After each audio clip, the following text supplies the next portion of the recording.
Welcome to a special edition of Buddha at the Gas Pump. I was contacted by Boris Jansch a little while ago, who has made a movie called Who's Driving the Dream Bus? Interesting movie, and Boris is going to tell us in a minute what that movie's about. But he suggested he's having a conference pretty soon based on the theme of this movie over in London, and he suggested we have a little conversation to sort of broaden awareness that this conference is coming up. And he invited Tim Freke and Lisa Cairns, both of whom I've interviewed in the past, and so I thought, great, that'll be fun. So you can look up my previous interviews with Tim and Lisa, but Tim is a philosopher or lover of wisdom, as the word means, who is pioneering a simple new way to experience a profound spiritual awakening, which fully embraces our everyday humanity. And I won't go on because we only have an hour. And Lisa talks worldwide with people about non-duality, or oneness, the aliveness that always is, no matter what is imagined in it. Subject, object, good, bad, right, wrong, beauty, ugly, me, you. And Boris will introduce himself and tell us a little bit about Dream Bus. Go ahead, Boris. Hi, thanks, Rick. So, Who's Driving the Dream Bus was a project that I started about 15 years ago, and I used to run a production company, and I was kind of since my early 20s, I had this deep yearning to find answers to the big questions in life, and so I tried everything from lucid dreaming to astral projection to Reiki to hypnosis to meditation. I kind of dipped my toes in everywhere, and I read a lot of spiritual books, philosophy, and I was always left thinking, okay, what next? So this deep yearning turned into what I would say is a deep depression, and that really was the inspiration for making a film and contacting various people and exploring these big questions all around the notion of who am I? What's this waking, dreaming thing that we all find ourselves in? Because it's a bit bonkers, So, and then I started contacting people, and the people who I spoke to were people that I had either come across while reading certain books, or on YouTube, and it developed over time. Eventually, I was drawn to the notion of non-duality, and that seemed like it seemed like, as Rupert Spira puts it seemed like it's the final furlong in terms of the search for answers to this life, having explored everything else from religion to philosophy, spiritual teachings. Non-duality, the notion of non-duality, seemed to be the final, where the search ended. For me, to cut a long story short, the film is basically a personal journey going through going through all of the big questions, with a few fantastic speakers like Timothy Freke, Tony Parsons, Jeff Foster, and a few others. And so Who's Driving the Dream Bus, the event, is basically further exploring ideas within that film, and yes, so that's okay. Is that a nutshell? I'm not sure that was a so nutshell. Lisa wasn't in the. You still got your mustache. on. Yes, you recorded that's that right. with your mustache on. That's correct. Yes. He decided to leave it on. If it's disturbing anyone, I'll happily remove it. No, it's fine. I can't get mine off, I'm afraid. So Lisa, you weren't in the film, but are you going to be speaking at the conference? Yeah. Okay, so that's why we invited you. And it's interesting because Boris suggested to me that there was some difference of perspective between you and Tim, and that might make for a little bit of controversy, which might make the interview interesting. So sorry to put you on the spot there, Boris, but Perhaps you. we could just have each of you, Lisa and Tim, lay out your notion of what the film talked about and what had you been in the film, and in Tim's case you were, what you presented as your perspective. Maybe starting with Lisa. Okay.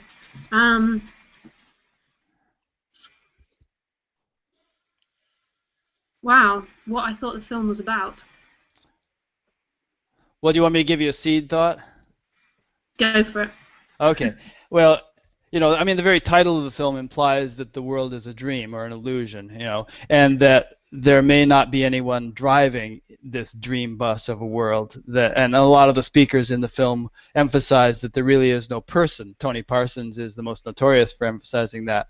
And therefore, since there's no person, there's nothing to do, no one to do it. It's all kind of going on automatically.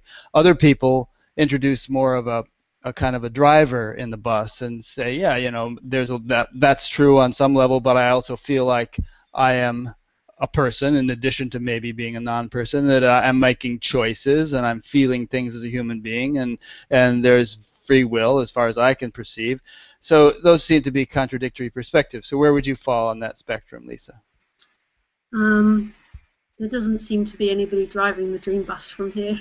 Okay. There seems to be but that doesn't say about what the film's about. But from this perspective, there just seems to be life happening, and in that there's an appearance of choice, or there's appearance of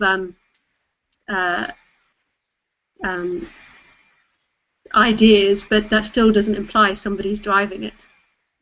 The choiceless choice. But the film, I felt like the film was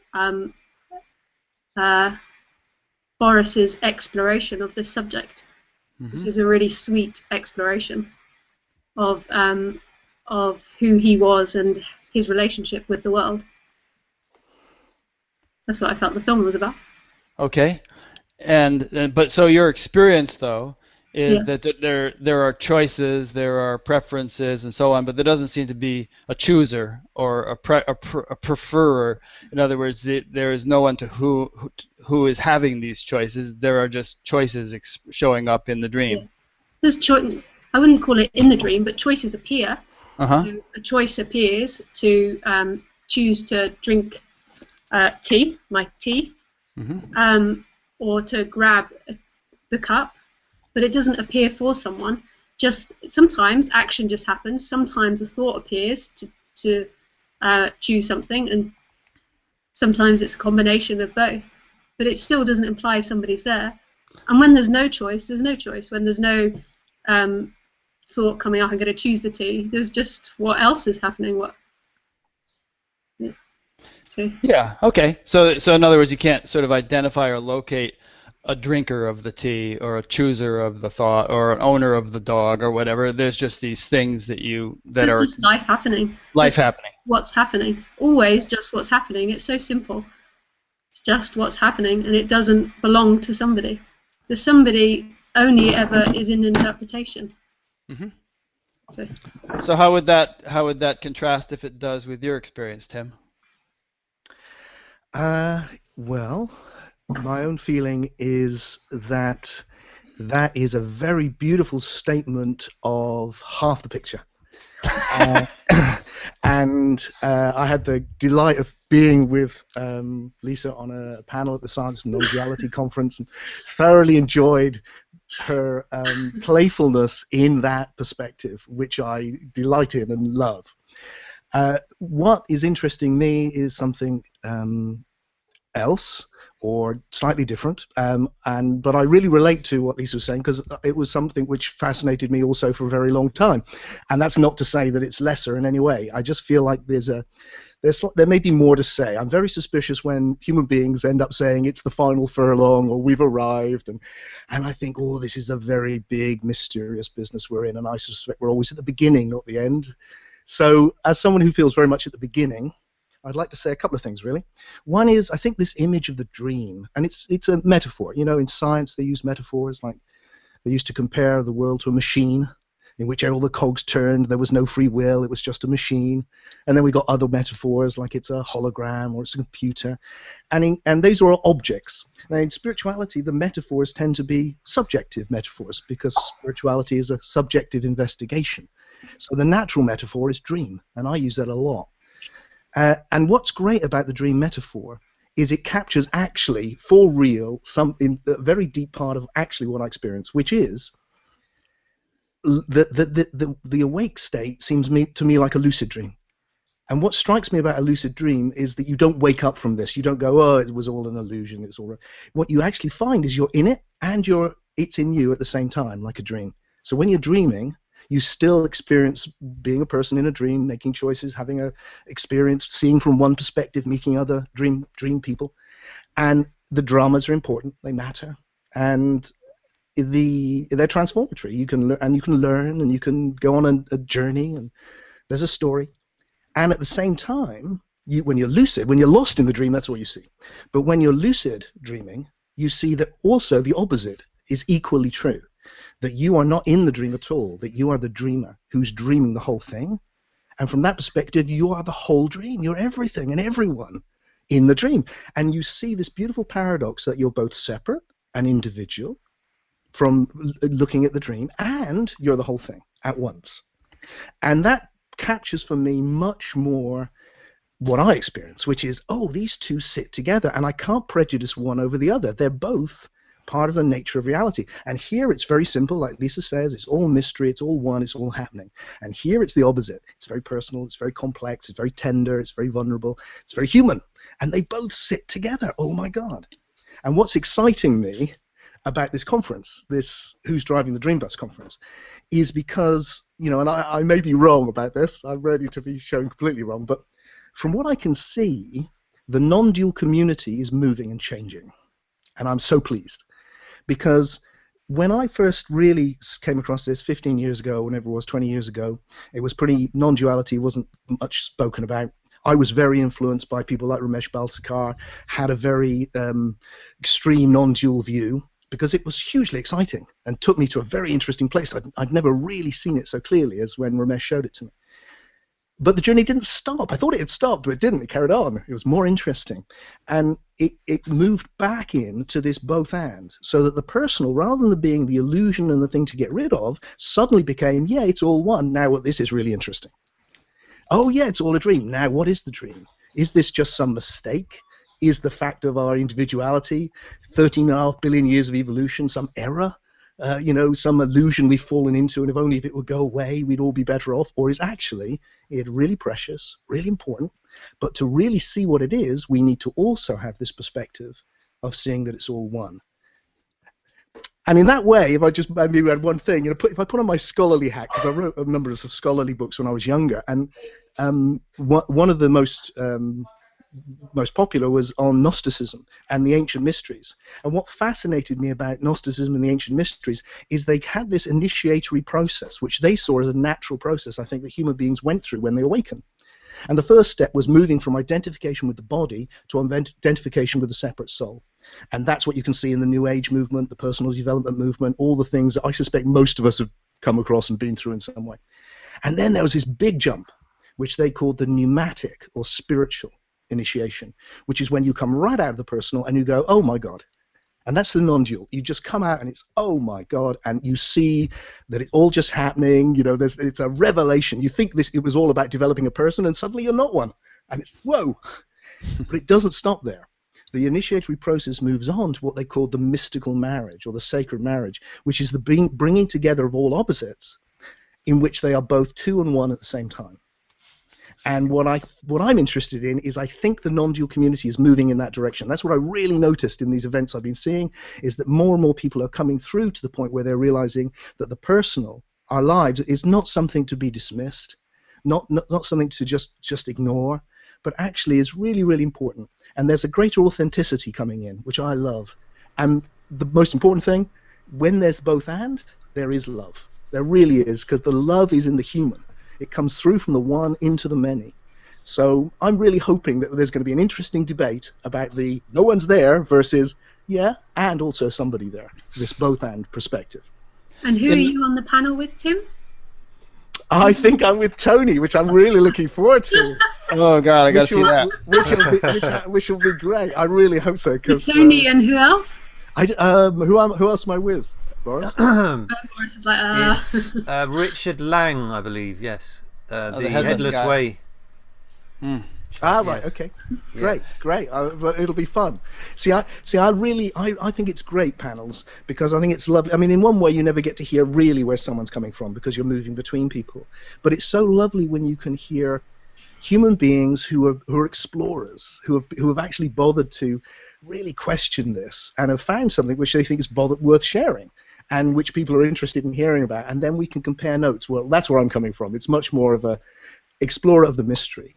And there's a kind of a human or humility, I guess, which I love when we can just reach into the mystery completely as equals before this enormous mystery, and go, looks like this. What do you think? And I love that.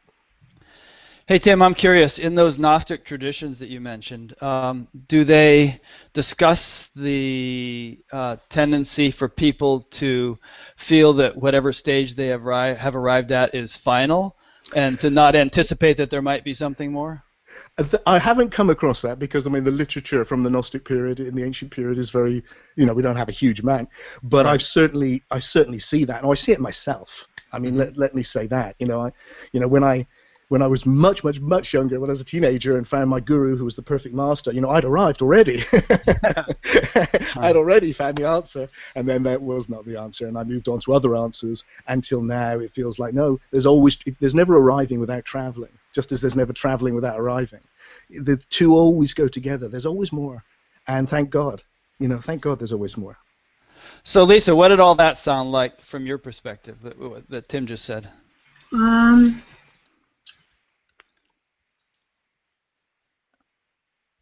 Well, in all honesty, it was just sounds appearing.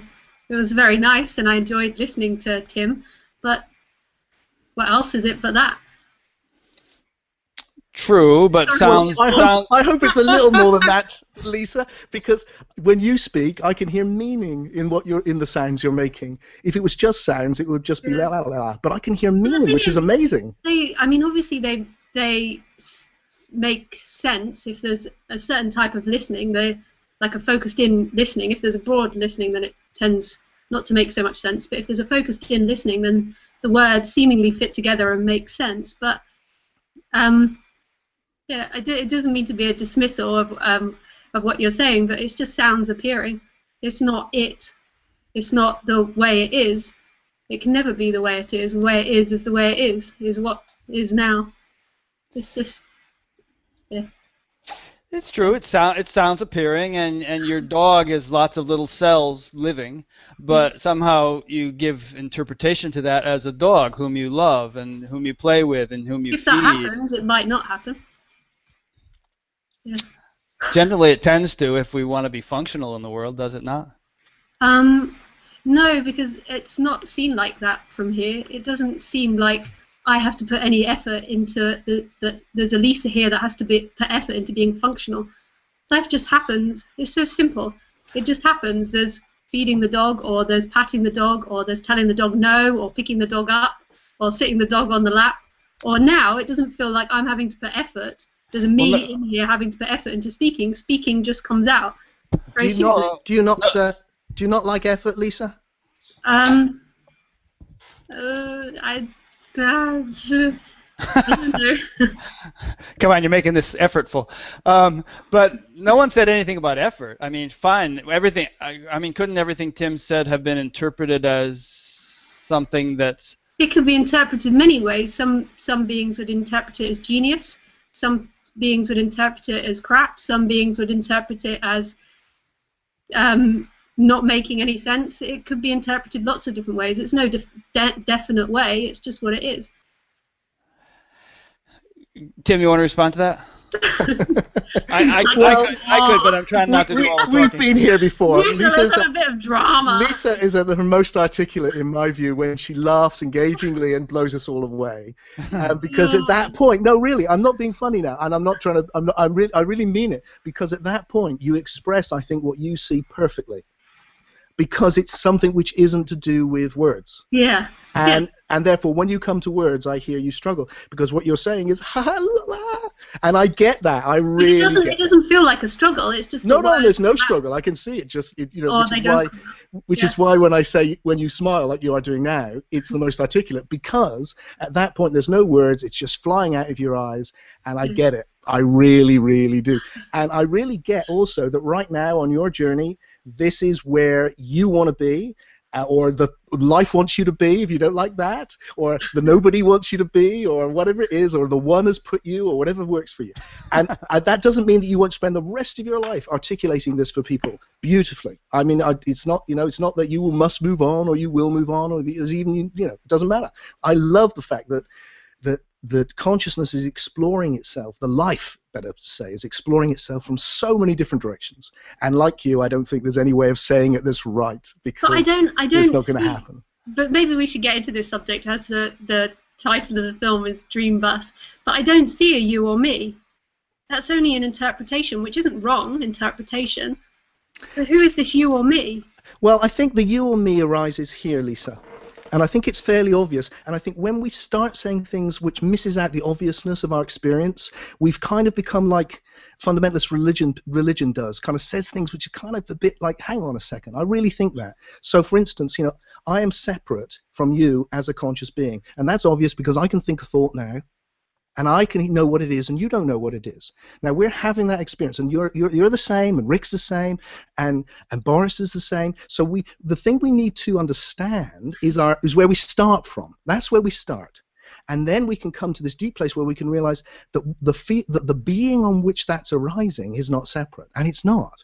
But the experience of being a conscious being is separate.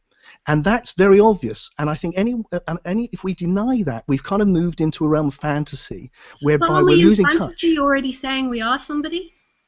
Well, for instance, let's go back to my example. What am I thinking? I'm a conscious being. I'm having a consciously separate experience, and you have no access to it. So on that level, there's clearly a you or I as conscious beings. I don't think that can be disputed, can it? Well, I'm sure it could be. But, well, can we? How can we? Because we're clearly having different conscious experiences. But that's an idea. We're different. We're different bodies. We're different bodies. But you don't even see your body now. There's not even a Tim that sees his body. There is something here on one level. There's also nothing here on another level. That's an imagination. That's all an interpretation. I think you're getting confused, because everything obviously that we say is going to be language. There's no two ways about that, and everything we think is going to be language. We can't do anything about that. So that's if we just go back to it's just a language with everything that's said, it will always be right. If everything that's said to you, you just go, it's language. That wasn't what I was. It will always be right, because there is only language with which. But what I was trying to point out is that it's interpretation. That you are a body. Yes, I'm not identifying necessarily by saying I am this body, but I am certainly saying there is a body in this room on one level, and there is, or let's stick with conscious being, because that's the one that I think is most intriguing with you. There is a conscious being here looking through at conscious being through this amazing internet over there, and we can connect, I think, as separate, very obviously, and also as not separate. And there's both. And I think that the problem generally is that people don't see the not separate. They don't see where we're one being, which is a huge loss. But to replace it by not seeing that we're also separate is also a huge loss. Because what makes you so interesting is you're not the same. You think different thoughts. You have different things arising. You're as conscious of being in that room. It doesn't. That doesn't make so much sense here, because there's just what's happening, and what's happening. Okay, let me just pick you up. You just said it doesn't make much sense here. Yeah. Now, the fact that it's here and not there, which is where this is, but over here it's this. That here is a reference point, and that reference point is what is separate. You are like a different wave in the one sea. You are like a different point in a point of consciousness in the great unconscious field of being. But we are different points in the one unconscious field. Aren't we? You said you have a different perspective. I completely don't. Well, how do you have a different perspective then? The different perspective is that it's all seen as what is. But it's your perspective. It's not mine. Isn't that so? Do you see? It must be, there's two. There's a conversation. It may be a duet for one, but it's still a duet. But I just don't see an I and a you. There is just aliveness happening, beingness, lots of different forms appearing. Now the word that sorry, Lisa. And I don't. That's okay. I don't see a Lisa. The problem I have with what you're saying. An I. It's just there is no Lisa. There's just what's happening. Let me throw something into the pot. It's a good thing you guys are in separate countries, but no, we're in the same country. I think. I thought you were in. I thought you were in Spain. Before you throw something new in, Rick, can I just pick up on one little word? Okay. Which I'd love to do. You see, I think there's a word which I'm probably not very fond of. Most words I don't mind, but this word I'm not particularly fond of, and it's the word just. Because when the word "it's just" is used, it's nearly always a sign of reductionism. It's just this. No. It's like when scientists go, look, you may be falling in love, but it's just chemicals in your body.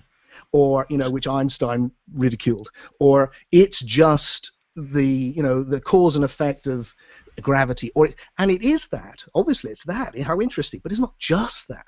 It's a whole spectrum of things. And the same happens with non-duality. You hear this, it's just. Well, it is that, but it's not just that. It's actually a whole spectrum. The great miracle of being is it expresses itself in a whole spectrum of which that oneness is the ground, but the expression is into uniqueness and individuality. And I personally feel that is the most important thing about this life process, is its expression into individuality. Do you want to respond to that, Lisa? Well, it's just very simple here. And I don't see it as here as in Lisa's body. That's most probably what it sounds like. Because it's just life happening. And it doesn't happen to someone or for someone. It's just life happening. And it's completely impersonal. And I think you're speaking sincerely from your experience, as is Tim. As we can not be sure of whose experience we're talking from, though. Right, but there's a functioning mechanism there, which we see as Lisa, which is perceiving or understanding life to be a certain way, to be just what's happening, and has the capability of expressing that to us. But I don't know all those things, actually. But you don't know all those things? I don't know that there's a mechanism that's perceiving and receiving or anything that you said. All that's known is what is, and in that thoughts and words and everything are coming out, but none of it's known, none of it's truth. No, none of it. You're right. It's none of it's truth. And the odd thing the odd thing about being Tim Freke in these conversations, of which I have many, is I get to represent celebrating separateness as opposed to waking up to oneness. Whereas really, I'm about both. And I hear what you're saying, and I think it's so important to have the perspective that you have. I really do. It's just that in the articulation of it, because what you're trying to say cannot be said. If in the articulation of it, it can't help but kind of turn around on itself. So when you say nothing else is known as truth, that's absolutely right. But certainly a lot more is known. Every sentence that you speak is arising from a whole history of speaking, not just of you, but of the whole culture. I know it's not the experience, but if you look more carefully, that must be the truth in that sense.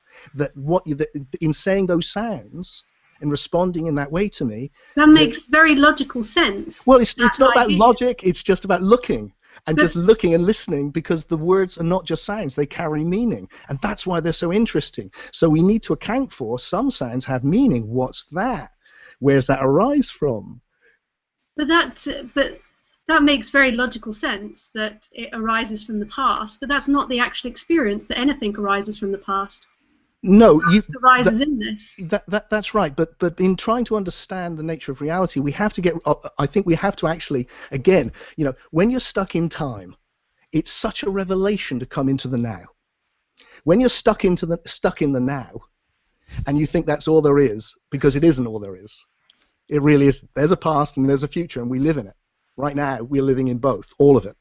It's, you eventually, I think, you come back and you go, look, hang on, I've ended up in an absurdity, which is very interesting, but it's an absurdity because it's one side of a very paradoxical reality, a very paradoxical predicament, and you're able to re-own your humanity and come back to where you started and know the place for the first time, as T.S. Eliot says. Or in the Zen koan, it starts with you trying to master the bull in the 10 bulls story, and then you give up on that, and then you discover eventually the 8th of the 10 bulls, which is the empty circle. There is nothing. And then there's 9 and 10, and it doesn't end with the empty circle. The 10 bulls story goes on in the Zen tradition, and it ends with the Zen master walking through the marketplace where he started with a bottle of wine in one hand and a staff in the other, just laughing and playing, because he's no longer up the mountain. He's come back down to the marketplace. And all of this is allegories human beings have created throughout time to account for the same kind of process, in which eventually, again, to quote the Zen tradition, they put it beautifully, you start with mountains are mountains, rivers are rivers, then suddenly mountains aren't mountains and rivers aren't rivers, and then again mountains are mountains and rivers are rivers. And there's a time when it feels like, look, we can come back to our humanity just as it is and embody it as it is with this deep knowing of the oneness of being. And that's love. That's where the love flows, because we're right in touch with our humanness in all of its complexity. Can you quote that Nisargadatta quote where he said something like that? You remember that? Nisargadatta said, one of his quotes that I love is wisdom is I can't remember verbatim, but Lisa might. It's something about and I'm thinking of Suzuki Roshi, who says wisdom is the emptiness of things, and love is the manyness of things. But Nisargadatta says almost the same thing about except my life flows between those two. Yeah. Hangs, flows. And that's it, flows between those two poles. Beautifully put. There's the manyness, which is where we're all separate. Here's the oneness, where we're all one. Just like a dream. And that we're in both. We're already in both. We just have to pay enough attention to see we're both in the now, always, and yet also the now is arising in this process of time, which is what makes it so interesting. Even to make a noise like this requires time, because until I reach the end of the sentence, it makes no sense. This is where the story is. It's like, and you can look at a story, you can look at a movie, and this is what reductionism does. Reductionism looks at the movie and it goes, look, it's, there's two reductionisms. There's scientific reductionism, which looks at it and goes, it's just the DVD. It's nothing. It's just information on a disc. That's all it is. It's just that. And then there's spiritual non-dual reductionism, which just goes, it's just colored flickering lights. It's just colored flickering lights. And then in between you can go, it's both of those, and it's a story. And that story is the human experience, and it's precious. Lisa said something about 15 minutes ago, and maybe you can remember what it was when I start saying it, but you said something about, if we focus down, then it means this. But, the implication being that it's sort of a concession with duality or something to focus down. My understanding and experience is that if we want to use the word enlightenment, which is, I hesitate to use because it's so loaded with connotations, but is the capacity or the ability to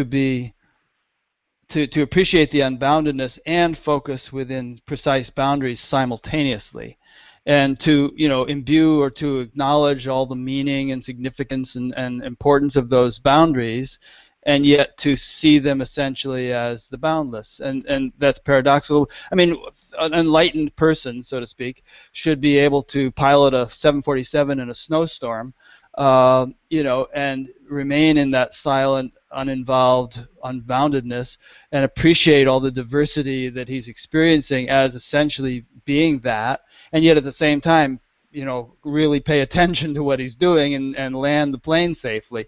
There's no contradiction or conflict between the meaning and significance of all the things in the world that we value and that we interact with, and the unboundedness, the deeper reality. Is there? Well, I don't think I'm an enlightened person, so I think I'm out. Well, I cautioned you about my hesitancy to use that term, but, and of course you're not a person, and there's just what is. It's just very simple here. There's just what's happening. It's a bit of a bore for people, because people like drama and like lots of words, tend to, not all the time, and like yeah, and like looking at it from different levels. But it's just what's happening, and I'm not an enlightened person. That would be another story that happens to someone in a story, which is an impossibility, because where are stories now? Stories are just imaginations. So there's an imagination of you being someone that's enlightened. So that would just word again, you see. There would be a complete fantasy. It's just imagination. What about it's imagination? Wow. Well, it's nothing wrong with imagination, right. But it's imagination, and it's not who you are. It's just another thing that's appearing in this, the same as the light or the sounds or the smells or. You see, but don't you ever get? I mean, I feel funny here because I'm so delighted you're in this state, Lisa, and I have no desire whatsoever. I'm not in a state. Well, all right, sorry, whatever way you choose to describe it, that you're Lisa or that Lisa doesn't exist or whatever it is that captures it in words for you. But I'm just delighted you're you, and I'm delighted that you are able to bring this into our world in the way you do. So, and I'm aware that we're playing out this conversation, which can make it sound like I'm trying to convince you of something, which I'm not. But I'm intrigued that you are not intrigued by the colors as well as the light. Well, I think that you mean by the colors as in like thinking or. No, I mean everything. That's everything which is multifarious, everything which is diverse, everything which is unique, everything which is individuating into a new form, all the processes which happen over the course of time. Well, she may be more intrigued than you realize. I mean, for instance, I know Lisa's an animal lover, and she now has a dog, and I'm sure she loves the dog and plays with the dog, and there's not a sort of a flat, emotionless dismissal of the reality of. I certainly don't get that from Lisa at all. There is a fascination. I get loads of animation. There's a fascination with this, and in this stories arise, but there's no sense that I am somebody. There is more those stories than anything else. It's all appearing in what is. But prior, there used to be a sense that I was somebody inside this body, and I was my past, and I am my future, and I am someone going along in time. Then that seemingly collapsed, although that's another story. And then there was just what is left. And what is much more fascinating than that me dynamic that was happening prior. But that doesn't mean to dismiss emotions. Like, full-on emotions happen. Yeah. So would you say in your experience that the emotions and the perceptions and the actions and everything else is all contained within that what is? Everything's contained within what is. It's all there ever is. Yeah, so the what is not sort of a flat, colorless, homogeneous sap. It's sort of full of it's full of life. That one that's trying to avoid it anymore. Yeah, it's full of dynamism and richness and diversity, but all contained within the wholeness or the oneness. So would you be correct then to say, Lisa, that over there, that what's arising is that the life is full of individuation and variety and individual things, but not you. You're the one thing which has no individual nature. There's life is full of appearances. There's no one appearance that's more. But they're different appearances.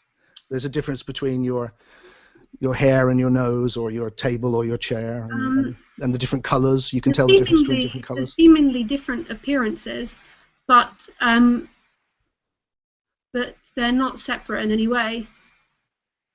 They're different, but they're not separate. So you mean they're separate and not separate? No, they're seemingly different appearances. Right. So there's seemingly a computer and a table and a hand that touches the computer. Yeah. But there's no longer the sense that the hand is that somebody stops at the edge of the hand and the computer begins there. Yeah. So it's just what is. So there's so it seems to me that actually what you're describing is not dissimilar in a way. That you're describing it being separate and not separate. That you're able to tell the difference between your hand or the hand and the computer, and also there's no boundary between them. I'm a bore. I'm a negative teacher. Really? I'm not even a teacher, but a negative speaker. Right. Like a negative as in like it's not that I am all appearances. is that one that thinks it's separate falls away, and then all they're left is appearances. Sure. The appearances are all the same essence of oneness, aliveness. But what you're describing again seems not dissimilar, just in a different language. It's because what you're saying is, look, you can tell the difference between your computer and your hand, or the computer and the table, and yet they're all of one essence. So there's no separateness. So there is a separateness which you can recognize because you've switched the computer on, and there's not a separateness. Yeah. The recognition would only ever be in thoughts. When the thoughts disappear, there's just what is.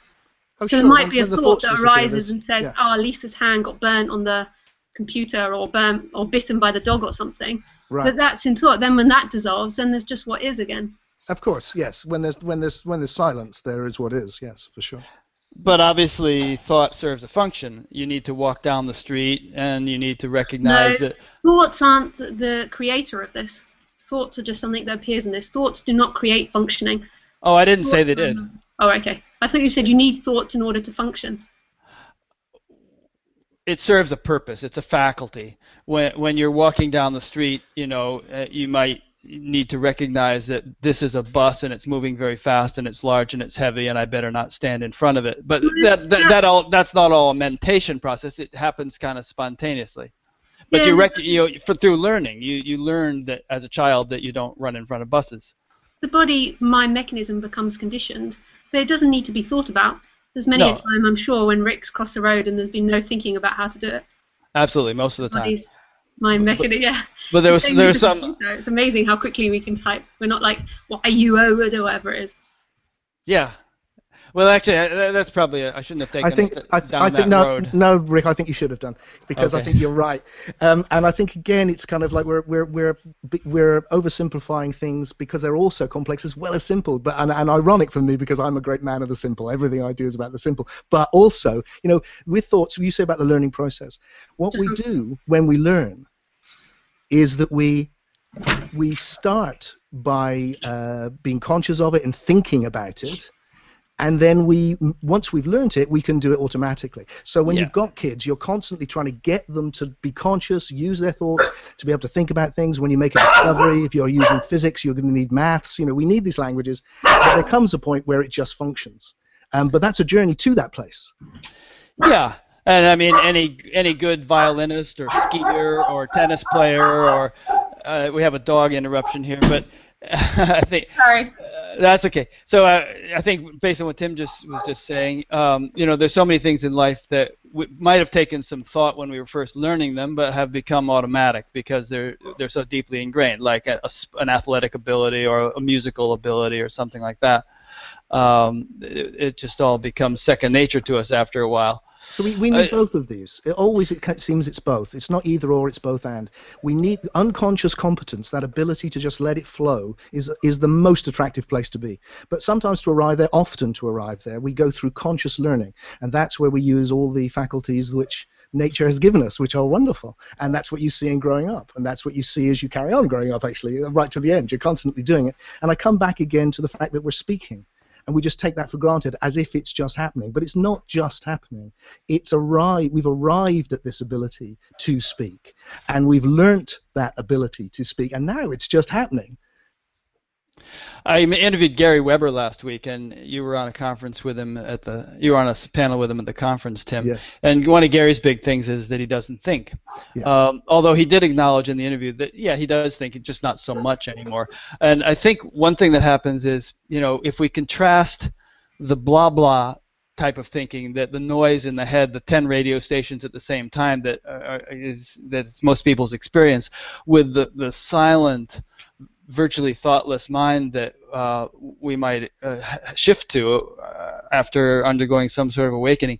It seems that we're not thinking at all, and that everything is just happening on its own. But there's still thought. It's just much more subtle. Gary mentioned an impulse of energy or something. Again, that's a thought. Are we talking about conscious thought or unconscious? I mean, there's certain people studying the brain who think we're having just a gigantic number of thoughts all the time, of which a small number become conscious. It's a very complicated issue, but obviously in his experience, that's what Gary's saying.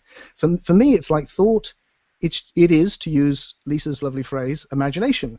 And we're imagining speaking. Here I'm speaking out loud, and then I learned to speak to myself in my head. Now, speaking is just speaking. It can be really good. It could be a really, I could talk rubbish, and I can talk rubbish to you, or we can have a really interesting conversation, which I feel we're having now. And the same inside your head when you're thinking. You can talk rubbish to yourself, which is blah, blah, blah, and it can be worries and nonsense and blah, and that's where the mind gets a bad press.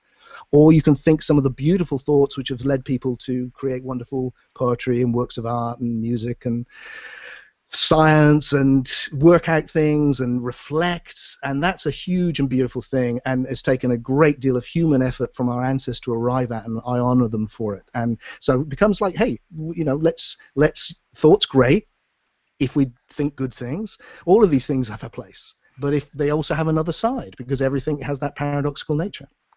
I think we were really onto something a minute ago when Lisa was talking about, or maybe I was putting words in her mouth, but she was acknowledging the fact that there's all this richness and diversity and interesting stuff, but it's all contained within wholeness or oneness, if we want to call it that, and that's the essence of all this diversity. The diversity really is nothing other than that, and I think that completely concurs with the traditional Vedantic perspective, and I think it also concurs with the modern scientific perspective. A physicist will tell you that all this apparent diversity is not what it appears to be. It really is Maya in a sense. It's that which is not. And if you boil it down to its essence, you find that it's anything that appears to be individuated or diverse is actually all the same stuff. And correct me if I'm wrong, Lisa, but I think you're kind of giving expression to that in your own experience. Yeah. That was easy. I mean, again, I'm a wordy guy. I'm using a lot of words, but one movement, and I think what you guys were saying earlier, I've forgotten actually what you were saying. There was at some point a thought that came to say back, but I've forgotten what it was now. Well, we were talking about the diversity within unity, or the sort of the dynamism within oneness, within silence. That's another word we could throw in here, is silence. There's this deep, palpable, pervading silence, and yet it's dynamic, kind of like currents within an ocean or something. Yeah, this is all just one big movement happening, and not happening at the same time. Happening within itself. Happening or not happening, or you could say within itself, but there's no outside of itself either. True. So anything that is happening. I feel like a guy who's on this incredible boat, speeding along with waves crashing and people going, hold on, and let's do that, and look at that, it's amazing, and porpoises are diving out, and someone's by my side going, it's just water, and it's like, yeah, but come on.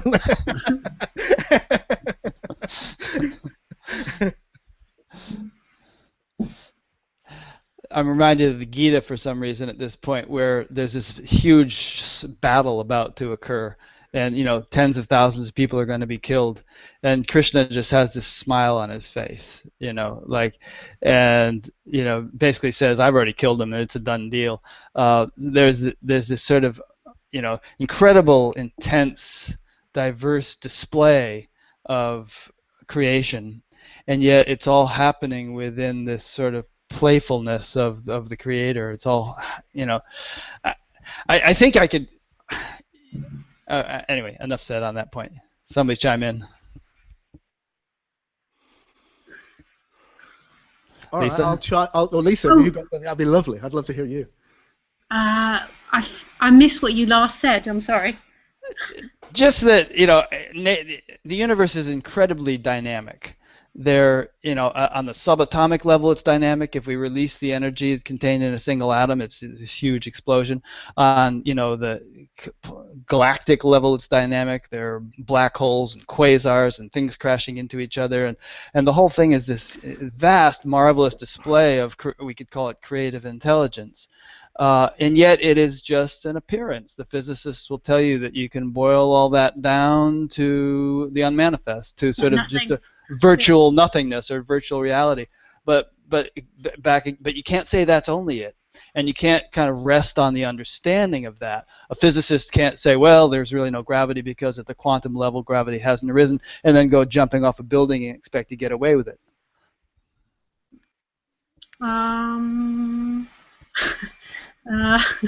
Tim? Yeah, I think what you're saying is really important. Look, the thing about which we see in science, which is amazing, is that we've been able to find this deep simplicity, and that's very similar to non-duality. And then the mystery then becomes, how is this individuated complexity, which has given us consciousness, arisen from that nothing?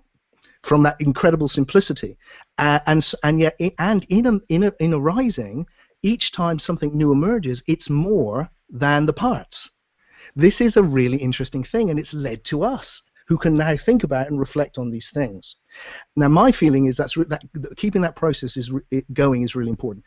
So for me, what I'm interested in is an exploration of awakening, which is trans-rational, not pre-rational, to use Ken Wilber's excellent phrase.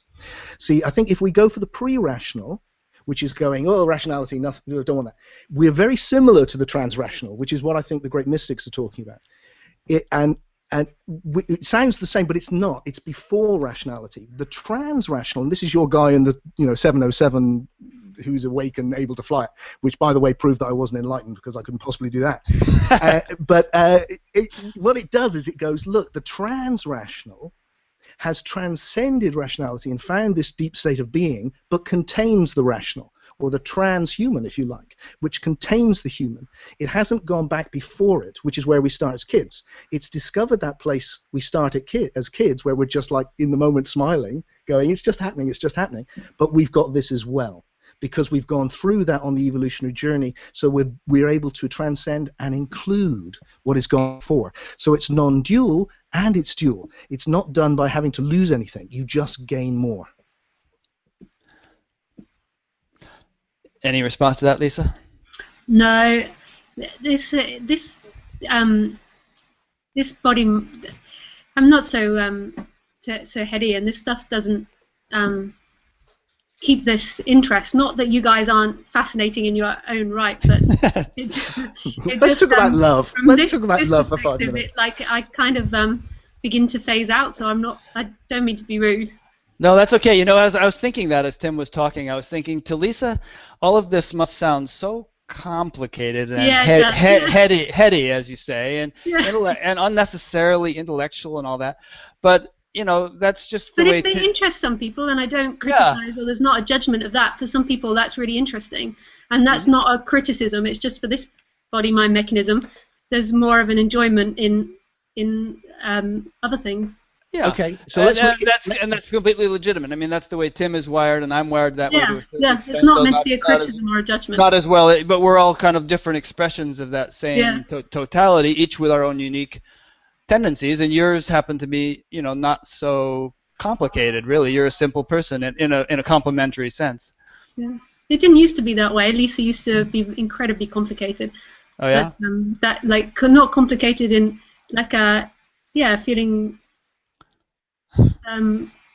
A lot more concerned, but more concerned about rather than mental stuff, as in understanding things. It was more this energy of wanting love, or wanting to get things from people, or wanting approval, and that got very complicated, or that game became very complicated in the Lisa story of trying to get love from people or get things from people, but not so much on the intellectual level, more on emotional things. Yeah. And now you're just more fulfilled fulfilled and not so. Just that mechanism of feeling like it needs to constantly get things from people doesn't. Right. Doesn't operate anymore. Tim, were you about to say? I just say I play. I didn't say any more because who knows what. We don't know the future. We just know now. Yeah, you might be going for a PhD in neuroscience in a few years, for all we know. Yeah. You never know. There was an interesting interchange at the SAND conference in California last fall, in which David Loy and Llewellyn Vaughan Lee gave a beautiful talk about spiritual ecology, and then later on Francis Lucille got up and started to give his talk, and David Loy got up to the mic and started pressing Francis Lucille about the ecological issues that confront the world, and Francis was like, doesn't interest me, and it's not my concern. It's not what I talk about or think about.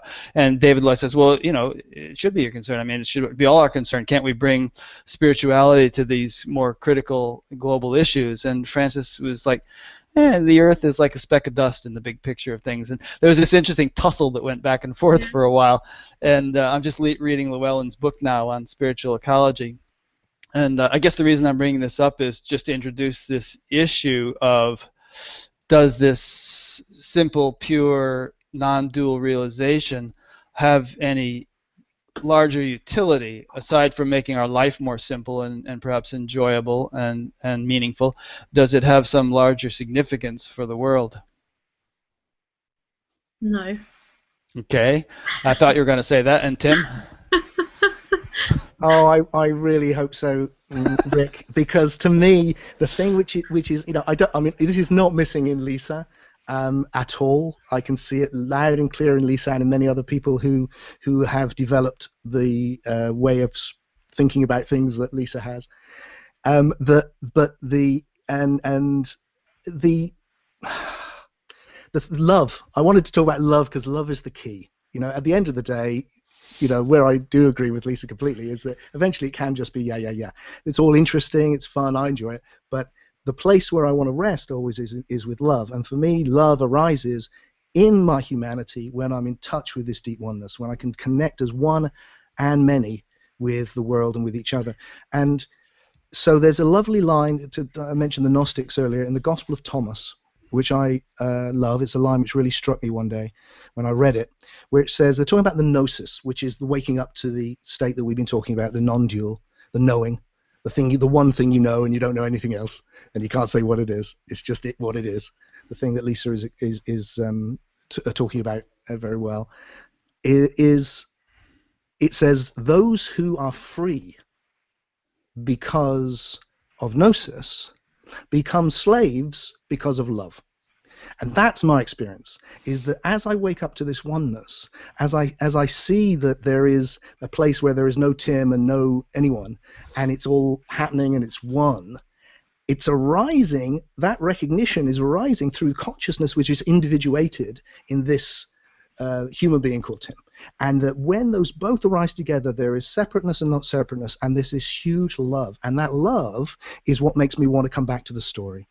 And that's where I become a slave to love, to bring love into life, and to bring love to the environment, the planet, all the life forms, to life itself, to each other, to heal the suffering which is out there, to cope with, like right now my mum is next door and she's not well, she has cancer, and I love her.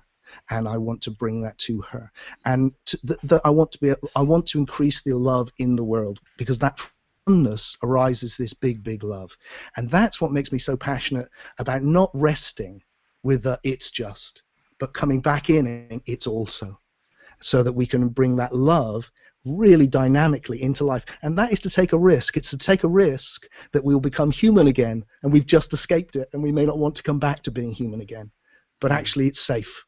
Once you know that you're safe here, you can take the risk of being human again. They say we're in the sixth great extinction. Archaeologists have identified 5 previous ones, and this is the first one that's man-made. And every day entire species go extinct. And there's all kinds of tremendous suffering, both of animals and people all over the world, because of the kind of environment, because of the influence humans have had on the world. And one of the things Llewellyn's book is exploring is that this is all symptomatic of a very dualistic, materialistic, mechanistic mentality that has dominated the world for a long time now, and given us all kinds of powerful technologies without any kind of deeper moral or spiritual foundation. And that the solution to all this is not just more technology in terms of like better solar panels and wind turbines and all that, but a spiritual awakening. And so, because then it will really that will go deep enough to actually cure the malaise that has given rise to all this mess that we've created in the world. So I say in that sense that non-duality or spirituality does have practical significance that would be of value for anybody who's alive, or for anybody who loves life or loves animals or loves people or anything else. So, you know, this whole notion that and I heard it in the Dream Bus movie, one of the speakers, I think it might have been Tony Parsons, just saying, it doesn't really matter what happens to the world because it's all an illusion. Yeah, on some level that's true, but do we really feel that? I mean, if your child gets hit by a bus, does that matter? Sure, you care about that. If you're watching an animal being tortured, sorry to be graphic, yeah, I mean, if you have a heart, you care about that. So you don't brush it off as illusion. And yet this stuff is happening on a global scale, and I think that, you know, this sort of non-dual community is a very small and relatively unknown thing, but I think it's a powerful force for transformation and in the world, which really will mean something to all of us, illusory though we may ultimately be. I don't see the way I see it is I don't see love as ours. I see, when the love is yours, it's then all conditioned love. It's then all trying to get something from someone or trying to give that love to someone. Love is what is. Love is the essence of everything. And so it's not that helping the dog or rescuing a dog from Thailand. I just rescued a dog from Thailand, Tim. I think I told Rick. Doesn't happen. It's not that those things don't happen, but it's not my love. It wasn't that I decided to do that. It's that life put in that play. It wrote in that momentum. But because life is in opposites, there's always going to be decay and destruction. It's part of what happens in this. And so there's always going to be, there's never going to be a peaceful world in that sense, because the way in which life is set up is from one form to change to another form continuously. One form, I mean, it's happening and it's not happening, so you could say there's a side where it's not really changing or moving. But in one way, there is movement happening, and in that movement, it's always one form is changing to another form. And as soon as one form becomes its most beautiful, it then begins to decay and be destroyed and become into another form. So there's never going to be peace in the flow of life. There's never going to be this peaceful idea that people long for. That peace is an illusion that's all about mental concepts of how we'd like it to look like. It is what it is, and the love is the end of the resistance to what it is. And that doesn't mean that bringing the dog back to England doesn't happen, but it's not mine. I'm not compassionate. I'm not claiming any of that. That, to me, is the arrogance, is the mistake. It's just something that happens. And it also works the other way around. If you're the murderer or the paedophile, if that's the character that's played out, the murderer or the paedophile, then that also doesn't belong to them, doesn't belong to someone. It's just what's happening. So I see love as completely impersonal. When love is personalized, then it's what can I get from that person? How can I give them my love, or how can I get love from another? When it's not personal, then love is everything. And everything, yes, is constantly changing into different forms, so there's always destruction happening as well as growth, but it's not personal. When it's personalized, then the suffering begins. Can I just say I thought that was a fantastic bit of philosophy there. Really beautifully put. I really did. It was lovely. And I agree with you completely. I think that's right. Only half the story, of course, but it's absolutely right. I also love my child, and it's my child. And I really love her, and I love all children, because there is a love which is for everything and everyone, and that's the big love. That's the state of being. And you're right. It's when you see the world is just love vibrating, and then it individuates. And then it's not a bad thing. It's not a horrible love, my love for my child. It's a beautiful love. It's a beautiful love as well. It's that particular colour of love. Everything is that love. But I think it's not I think, but there can be, and I don't know what Tim and Rick are talking about ultimately. It's the sounds coming out. I can't say you're talking like me or we're coming from the same perspective. That's not known. But it doesn't have to belong to someone, and yet functioning or appearances can carry on happening. But it doesn't mean that it's wrong if it does appear that it belongs to someone, or right. That's just another appearance happening. But I don't think there can ever be, back to the subject, that it's impossible for there ever to be peace on Earth. Well, you're probably right, and it's always going to change into different forms. Yeah, but you're certainly right. Some you're right people about that. are going to want the forms to stay same. So maybe in Tim there'll be a wanting for the child to stay in that form, but it's always going to change eventually. Yes, you're right. It's going to rot. And yet also, because if there has been an evolutionary change as well. Now, all forms do turn into each other. I'm witnessing that happen with my mum right now. I'm like my daughter growing into her form and blossoming like a flower, and my mum is wilting. Yeah. And there's. And how can we possibly say what's a better form? Oh, I don't know that we need to. But then that's the whole momentum behind saving the planet, is that this is the best form, that this is what it should look like. We don't know. We just know what is. That doesn't mean that the body-mind mechanisms each don't do certain things like rescuing a dog, or some other ones might do murdering, but better or worse is indistinguishable. We can't name that. We just know what happens, innocently what is happening and appearing. Yeah, I know. Yeah, I think you end up in a very. I mean, not you. Well, I can't say that because you're not there. So I would be wrong to say it in this conversation. It worries me that perspective. I would, if we were, It can only worry you if there's a sense that you are separate from oneness. But there is a sense of me being oneness and individual, and there's being a part of the fact that I am life, conscious of itself, and my engagement with it as the one, conscious as someone, is what this is. I am the one, conscious of someone, engaging creatively. I am the very creative force, and part of that creativity is to come up through this individuality as this consciously separate individual, to think, because that's what human beings do, to feel, to connect, to care, to enter into the great drama of life which is unfolding as the one, arising as someone, to bring that knowledge into the drama and to move it on. And but do you really feel like the action is Tim's? It depends where you stand. If you stand back far enough, there's no Tim, so there's no one to be, to do anything. If you come right into it, there most certainly is, and that's where we can play as separate. And I can't prejudice one over the other because they're both true. That's like going, you think there's a wave? Surely, how could you say that? It's just ocean. Well, it's a both. It's clearly both.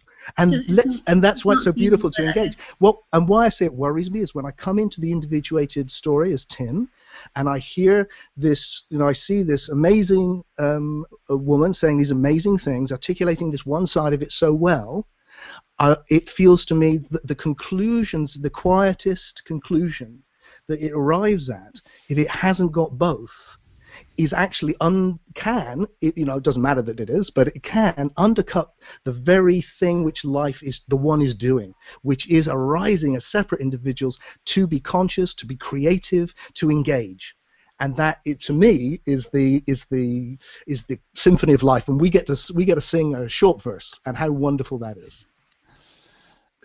There are cycles in life, and obviously we're not in the middle of World War II right now. The Pol Pot regime is not doing its thing. Stalin is not in the middle of killing 20 million people. There are cycles, and sometimes things are better, and sometimes things are worse. But theoretically, I mean, if you go to the Hindu perspective, Yuga and all that, there could be an age, and has been an age, where things are really rosy, and it's a lovely world to live in. And so, as you say, Lisa, I mean, one thing changes to the next, but we may be in the upswing right now towards a more wholesome world, in which is just more enjoyable for people to live in. I'll tell you a story. It's always going to rot. That's eventually. I mean, eventually this planet isn't going to be here. Eventually our sun is going to expand and engulf it. So there are cycles, and to everything there is a season.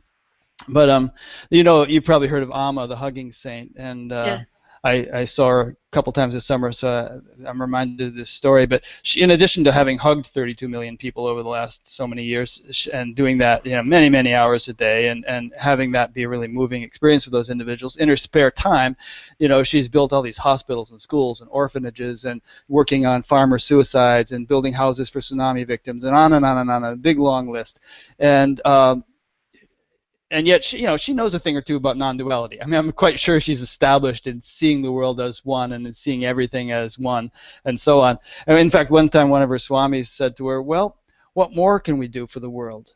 And she said, what world? You know, so she's got that. But at the same time, you see somebody like that who is just drenched in the knowingness of the non-dual reality of life, exerting every iota of energy and strength to improve the world. Now that seems very paradoxical, but it also seems to be the way it has gone throughout history for highly realized beings to overflow. My cup runneth over, to naturally rise in waves of compassion and to devote their lives to bettering the world. I don't see compassion as bettering the world at all. So it doesn't better the world for tsunami victims to have a home, or for young girls to be saved from prostitution in the slums of Calcutta, or any of those things. That's not a betterment of their lives, or at least of their little corner of the world. It's it's nicer than them having to be a prostitute or starving to death on the street. So it's better. It's not, but all things come in opposites. Yeah, and we tend to prefer... Whatever comes and whatever is the most beautiful will also rot and be destroyed as well. And that's the nature of this world. All forms eat each other. We're predators. Like dogs are predators. I'm a big lover of dogs, and dogs are such vicious killers. They're the most successful pack animal. They can take down massive buffaloes. And that's the nature of this. All forms change. And the me dynamic, the personal dynamic, is always trying to make it permanent and safe and fix it so it's not scary. I'm not saying don't do nice things. I'm saying that there is no one separate from life itself. There is no one that's doing that good action. There is no one doing a bad action. There's just action happening, and whatever it's labeled as isn't truth. It's a tiny little label in language, a tiny little label in language that's saying it's better. That's a tiny, tiny little perspective.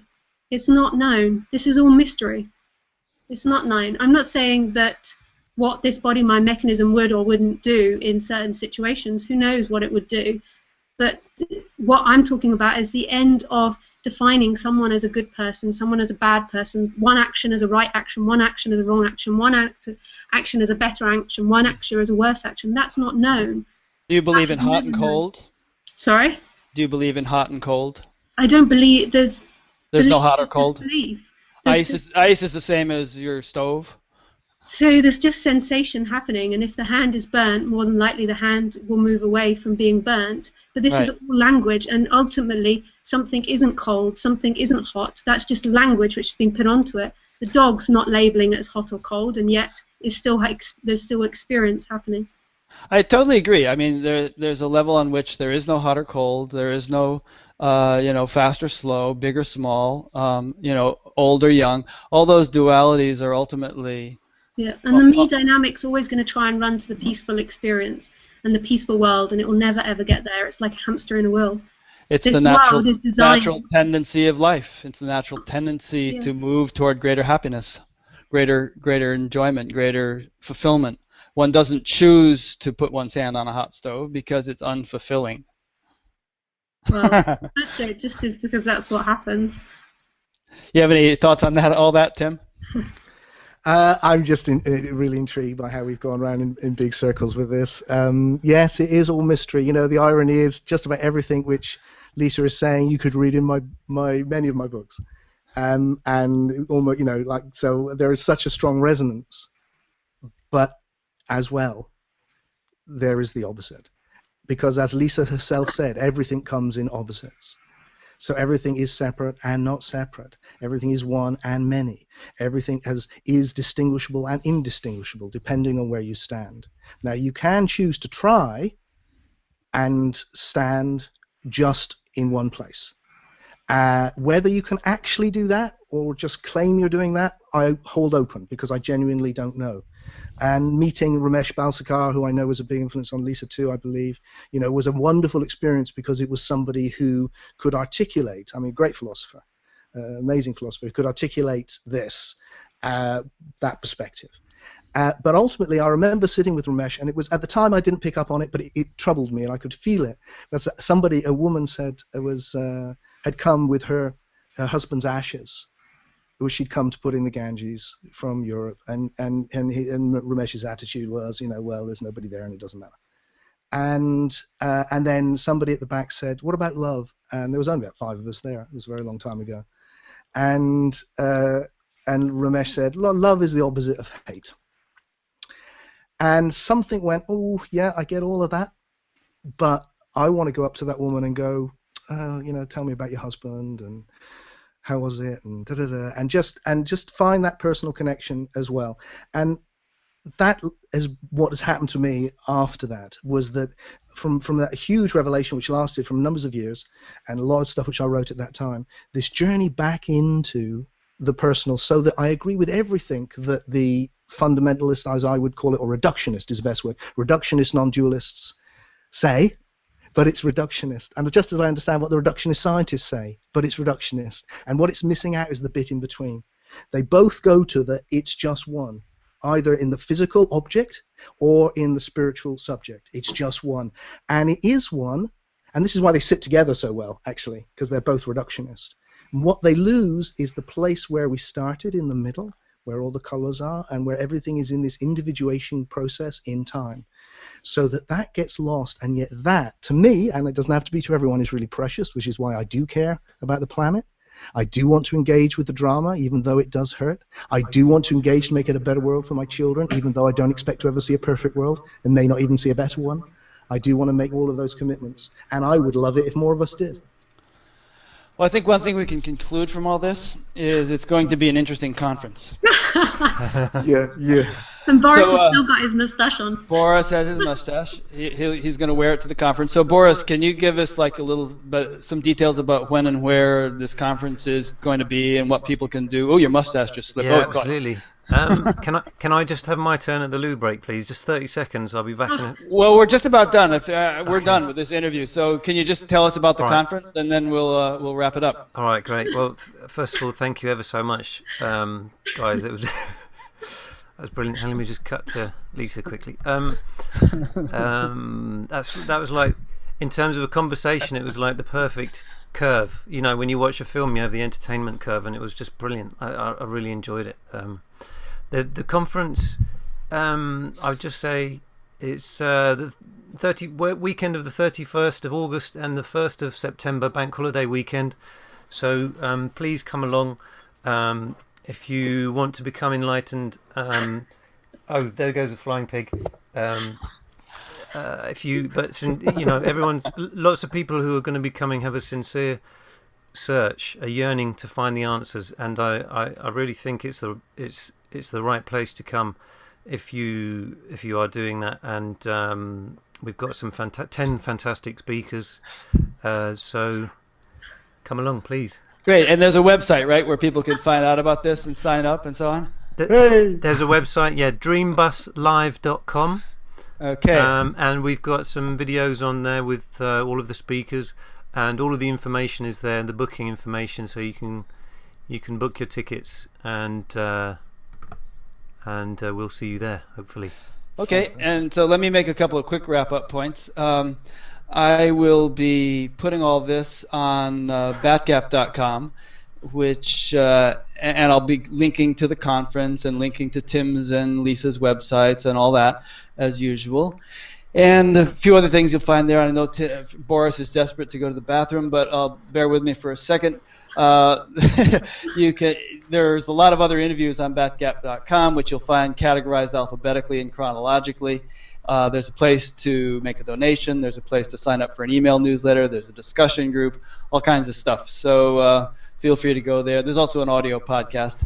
So that's it for now. I have another interview this morning, which will be both more and less serious than this one. And so thanks, guys. It's been a lot of fun. Yeah, thanks, guys. Thanks to those who've been listening or watching. It's been really great to take part in this. Thanks, Lisa, for being so playful. Yeah, thanks, Tim. All right, see you all. Bye. Bye.